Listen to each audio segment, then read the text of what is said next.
Hello, ladies and gentlemen. Good morning, good afternoon, good evening, wherever you find yourself. I'm so excited to share with you something very important this day. Have you ever wondered that very little conflicts can end up becoming so big that can even lead to sometimes death, especially among the parties who have contention? In this edition, I'm going to be talking straight to us about conflict resolution. My name is Kencho Desmond. I'm a leadership and business development coach. I'm also a public speaker. I'm glad to be on this particular cohort, which we are going to be looking at what is conflict resolution and what are the skills required to be effective at the level of conflict resolutions. A couple of years ago, a very good friend of mine who was planning his wedding had a difficult time agreeing with his would-be wife on a simple topic: joint accounts or individual accounts. Just like you heard, as simple as you've heard, but it was a major issue. Now, two perspectives, two backgrounds, two world views were to come together, but they couldn't agree on this simple point. Now, each party was fed up, and it was like something that could lead to shutting down this relationship and not advancing with it. I want to talk to you about conflict resolution skills. Sometimes the problems we end up having with people, among ourselves, among groups of persons, groups of individuals and companies and so on and so forth, is simply because of the inability to effectively manage them. Now, I had to program a session with a friend and we discussed about it at length. I asked basic questions. What is your own stand? What's her stand? What are the reasons you can advance for taking that stand? He shared them with me and they were awesome. I also asked, what are her own reasons for choosing this other side? He shared the reasons, she also advanced. I said, okay, now can we put both on the table and look at it? We tried to do that and do that and do that, and I won't tell you everything, but the beautiful news is, before they were to continue with the relationship, even though they are now married and happily married, they had to come to a compromise. In one way or the other, everyone conceded some things, made some concessions, and at the end of the day, they were able to continue with the process. I want to talk to you about conflict resolution skills. This is something many of us have or experience conflicts on a daily basis. That could be from our workplaces, that could be with our colleagues, that could be with our staffs, that could be with our congregation if we are servants of God, that could be even with our own spouses if we are married, that could be with our children, that could be with our neighbors, that could be with our relatives. We often have problems, and each time these problems come, the only way to survive is only if we have mastered some skills that can enable us solve these problems without necessarily amplifying them. Now, this is also a skill. It is not just an ability which we are simply born with, but it is a skill. And that's why today we're going to be looking at a few things. Number one, we're going to be looking at what are some of the different conflicts that we can have, and what are some of the strategies we can also apply in order to resolve the conflicts we find ourselves in.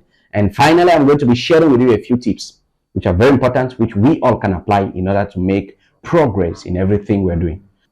Now, let's get this straight. Conflict resolution is the process of finding a peaceful solution to a disagreement or a conflict between two parties, two or more parties. It could still be more than two persons. Conflict resolution strategies can also include negotiations, mediation, compromise, collaboration, amongst others. Addressing them constructively can lead to a better understanding, stronger relationship, and of course, an increased productivity among involved parties. So, like I mentioned earlier, we're going to focus on just three, though we have more. You can look at interpersonal conflicts, intrapersonal conflicts, and of course, group conflicts. So under interpersonal conflicts, we're talking about it involving two or more individuals. It can arise due to misunderstandings, due to differences, and of course, in opinions and in beliefs. It can occur through divergent values and attitudes. It can also occur through competitions and resources. Interpersonal conflicts can also manifest in rivalry, in envy, in jealousy, and of course, in personal dislikes. Now, what do we mean when we talk about intrapersonal conflicts? We are talking about conflicts that take place within the individual's mind. You're having unsettled issues within your mind. You're having unsettled issues concerning decisions you're about to take, decisions you've taken, decisions you will take.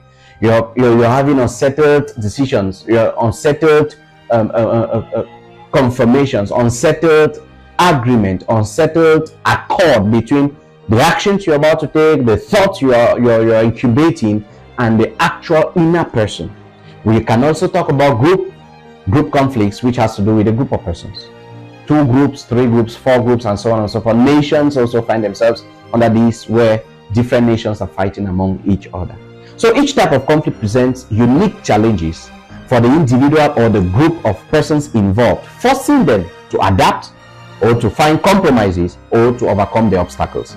Understanding the various types of conflicts can provide insight into human behavior, societal issues, and of course and narrative development. There are a number of benefits, but before I want to share with us the benefits, I want us to take a look at some of the things that can be like tips in helping us developing skills as far as the conflict resolution is concerned. Now hear this. As we keep advancing, you'll realize some instances you've had conflicts with persons, with groups of persons. One of the things we would always love to apply during moments of conflict, disagreements, is to just stay calm. Just take a deep breath. One of the things my wife taught me during our courtship, sometimes there are difficult moments we need to agree on something and it's getting tough and I'm getting kind of angry about it. All of a sudden she'll say, babe, take a deep breath. Please, just take a deep breath. And I'll be like, no, I don't want to take the deep breath. Then, all of a sudden, I agree to take the deep breath and I find some calmness within me. So, this is a very powerful tool. Now, since it was working for me, a time came, she was also more agitated than I was. And I used the same strategy. I said, babes, take a deep breath. And she started smiling. Because sometimes, when 2 parties who are under a very heavy contention are all at a very high level of with the adrenalines very high, they tend not to listen to each other, and everyone wants to pass across their points. Sometimes I am not passing across my points because I have understood you from the angle from which you're talking, but simply because I also want to be heard. So being calm sometimes during difficult moments or during contentions or during conflicts can create an enabling environment for both parties to come to the table, either for negotiation and so on and so forth. And sometimes you could just want to actively listen. Sometimes in the course of our talking, we get into conflicts. You can find that among peers so much. Oh, I have this idea, especially those who watch football. Everyone has an idea. They want to pass across something. How Manchester United did this, how Manchester City did this, how this and that, how Real Madrid did this. And sometimes, actively listen, arguments will be reduced, conflicts will be reduced. I can still say this and say this because when I was still in the secondary school, I can remember sometimes we will argue until end up with headaches. And another skill which I've also learned, or another tip which I would also want to advance here, is just being empathetic. Sometimes someone has misunderstood you. Sometimes someone has received an information about you. Sometimes someone has just walked up into the office and the mood from home wasn't a good one. And once they get in, empathy could just do the job, creating an atmosphere where you empathize with the person. Yeah, I understand how you feel. I understand it's a hard one. I know listening or hearing this cannot make you happy, but I believe that there is a way we can find a solution to this. I understand with you, it's painful, it's difficult for you to take this. I understand that the way the information was brought to you, you couldn't help than acting like this. Hello, have you ever spoken to someone like this who was furious and about to cause chaos? Let me tell you, the first thing they will do is they will calm down. They will find a place to reason with you because you've approached them from a position of empathy. You've empathized with them. You've connected. You've related with them. You've related with their pain, with their challenge. And so they are more disposed to listen and even to make concessions. Sometimes it's just about identifying the issue. Have you found people? Have you found groups of persons? Have you found colleagues who are in sharp disagreements, in terrible conflicts, simply because nobody has taken out time to decipher the root cause of what is bringing out the contention. Aspects I want to share with us today is about finding common grounds. Sometimes we are pulling the blankets to our own direction, on our own sides, while the other person is doing same. As long as nobody will make any concession, nobody will compromise on an aspect, we will remain at that distance. So in conflict resolution, sometimes it is just about finding a common ground. Listen to this. Identify shared interests and goals that can help form a basis of agreement. Yes, we are disagreeing about this. We are disagreeing about the bank account, whether it should be joint or it should be separate. Now, apart from this, do we have common grounds that are stronger, that are bigger, that are more valuable than that? Oh, I don't love to sleep with lights on. I'm talking to couples. No, I love to sleep with music. Oh, I don't love to hear sound when I'm sleeping. Can we find common grounds on that? No, I don't love when they talk to me at work like this. I hate when they shout at me. Can we find common grounds? Oh, I this and I that. Are there possibilities of finding common grounds?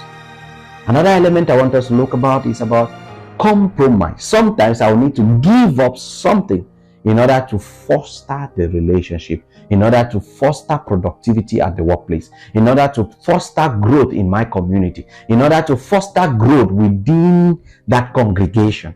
These are some tips that we can always take advantage of.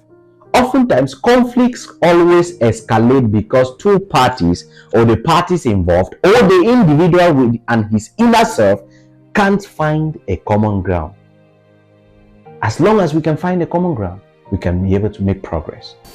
Before I get to take us through a few things as we wrap up this special session, please permit me read this out to you, and I want you to listen to it attentively.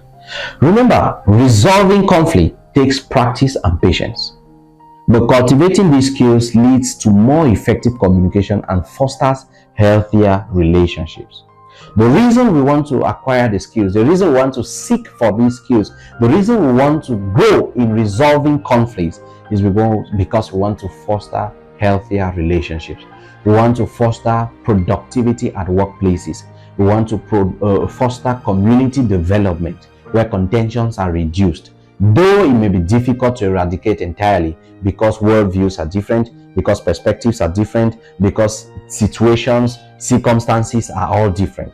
But we can make advances, we can make advancements, we can make progress by the skills we acquire in resolving these conflicts. And finally, if you haven't taken down anything, these are a few points I want you to take as far as the benefits of conflict resolution is concerned. In any environment, corporate bodies, congregations, families, and so on and so forth, one of the benefits that effective and skillful conflict resolutions can do to our relationships is that it will improve on communication. We will better communicate among ourselves as couples. We will better communicate among ourselves as relatives, as business partners, as colleagues. We will better communicate as people of the same community. The second thing I want you to note is that it will foster stronger relationships. The bond becomes stronger at the workplace. The bond becomes stronger in the family. The bond becomes stronger even within a larger community. Now, if there is increased skill development in conflict resolution, I can guarantee you there will be increased productivity. This is now for the corporate bodies, for the corporate world, for the business environment. Whenever there is a cohesion existing within a team, productivity increases, because nobody is looking for a way to downgrade the other, to cause chaos within the team. Everyone is collaboratively working towards arriving at a certain goal. You know, it's also often said that teamwork makes the dream work. One of the benefits of developing conflict resolution skills is going to help the team increase their collaboration. The next thing I want us to look at is the fact that it's going to increase or enhance problem-solving skills. Sometimes, just being able to develop these skills, you become a better person, You can have access to professional open doors where you can help other organizations, help other bodies, help other groups, help even individuals deal with problems either intrapersonally or interpersonally, because you master the skills and it becomes a soft skill that not only will it be beneficial to create an environment, an enabling environment for growth, but it can also become a very powerful sought after skill. Positive environment or positive work environment is also the result of excellent conflict resolution skills. And finally, before I drop the microphone, I want to talk about conflict prevention. Just the fact that you're growing in these skills, just the fact that you're becoming a better person at resolving conflicts, many environments, many communities, many companies, many groups, many relationships will be able to abstain, will be able to excel in whatever they're doing as groups of persons, as groups of companies, simply because these skills are being put into use. You will find out that the environments, the communities will have little things to deal with when it comes to conflict, because in matters where they have divergent views, they understand that it is normal for us to have divergent views, but what we can look for is a common ground so we can advance. In this way, disagreements become an added advantage and not a breeding ground for disunity, a breeding ground for division, a breeding ground for destruction. If you've known me for a while now, there is a quote that makes a whole lot of sense to me. And this quote is by Dr. Miles Monroe. And this is what he says: "Wisdom will save you from the dangers of knowledge." We're in a dispensation where everyone knows a lot. Anything we want, we can just go online and we can find. But the difference with what we know is that very few apply what they learn. And so it's possible to acquire a lot of knowledge and still be enslaved, because in this dispensation, knowledge alone is not power. It's simply potential power. It becomes power when acted upon. So wisdom will save you from the dangers of knowledge. Knowing all about conflict resolution, knowing about a few tips and skills that you may want to develop in order to approach different contentions, different disagreements, different problems, different conflicts is one thing. But it's another to apply them with little problems that may arise in your family, that may arise in your organization, that may arise in your community, that may arise wherever you find yourself, that may arise among other people that you know. And how can you be of help to them? This is where the reality of what you just learned becomes very valid. So I want to encourage, I want to implore, and I want to inspire each one of us on this, to know that it is one thing to learn and it's another thing to apply. So go out there, apply it, and let your light begin to radiate into others as you put to work, as you put to practice what you've learned this afternoon, this morning, this evening. May God bless you, and see you some other time.